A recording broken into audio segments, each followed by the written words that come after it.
But what you're seeing now is when they come into your cities, that's just typical Border Patrol behavior when I see it. The ramming of the cars, the lying. And this is why they're lying, Frank, is because they have been getting away with this type of behavior. So what you're seeing is normal behavior and what they've been allowed to get away with because our victims are undocumented. Wow. So that, you know what, that's a different take than what we usually hear, right? That essentially we're seeing it because it's in our cities now, but this goes on as a matter of course. Yeah, everybody on the southern border are all like, Wow. You know, like, I mean, the ramming of the vehicles, the Renee Good, when he put himself in front of her, I was like, here he goes. We know since the perf report from 2013, we're not supposed to do that, but here he goes once again. They just constantly do that out here. And even though they've been told over and over not to do this, they still get away with it. No Border Patrol agent has ever been convicted of a use of force killing while on duty in over 101 years of existence. Yeah, that's important to understand. That's a little factoid. Wow. So you experienced this 5 or 6 years, right, in the agency? Yeah, 6 years. And you write in your memoir, which, by the way, you describe as kind of a healing process. The process, the decision to write the book is to help heal from trauma. And I want to talk about what you witnessed inside the Border Patrol, which you've described as a culture of corruption, a sexual harassment, even a rape culture. Yeah. Tell us what it's like from the inside. If you're a woman going into the United States Border Patrol, you will be told within the first week from the other women ahead of you. Hopefully you will be told. That's what I was told.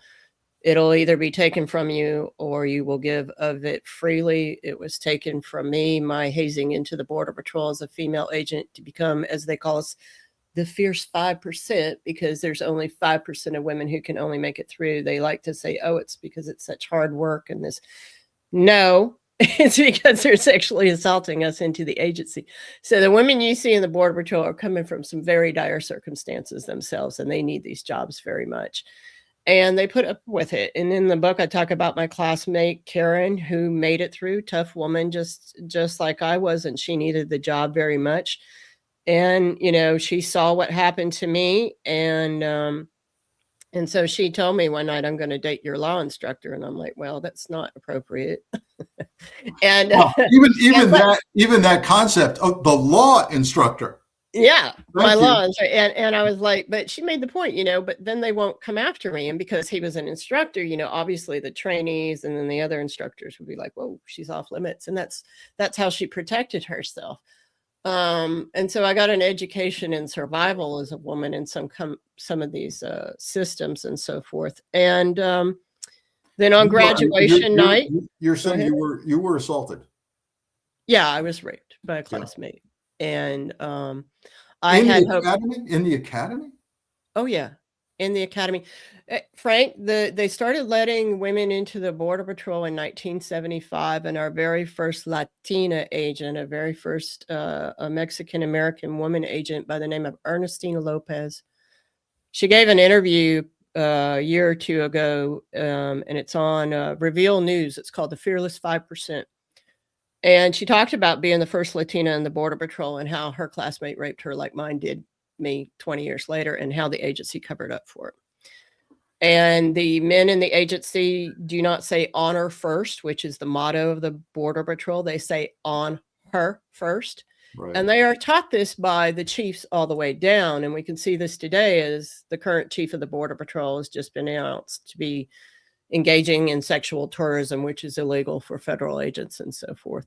This is constant throughout the U.S. Border Patrol. We just lost 2 chiefs in 2023 and 2024. The deputy chief of the Border Patrol for allegedly insisting that female agents put out and have sex if they want to keep their positions.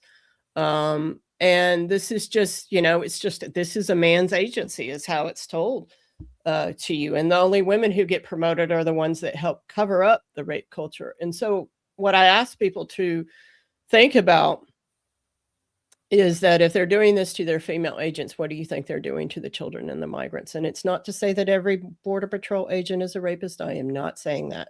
But what I am saying is that every Border Patrol agent knows that this is going on. Right. And every Border Patrol agent knows about the system to cover it up It's and how it culture. works. What you're describing is a culture. Yeah. It's a culture. It's institutional. And it's not to say that it's better or worse than other agencies, but I have been around a lot of FBI. I have been around a lot of CIA, and in fact was taught investigations by an FBI agent before I joined, and had amazing experiences with these men who were professional and taught me how to be a real law enforcement officer. And it's not to say there's not some of those in those agencies. Sure. And there is a need for security on our borders, but these agencies are hopelessly corrupt. And I want people to remember that these are the same agencies that failed at 9/11, and not a single one of them was held accountable. And then they created this monster. So the same agencies that failed at 9/11, the same managers, are the ones that then created CBP, ICE, and then brought in Border Patrol, which had heavy influence over the creation of what we see now. And this is why we see the oversight agencies that act as internal affairs for the immigration agencies are basically filled with ex-agents. And so it's a bro system. It's the worst kind of fraternity that you've ever seen. Fox guarding the hen house with regard to internal affairs, for sure.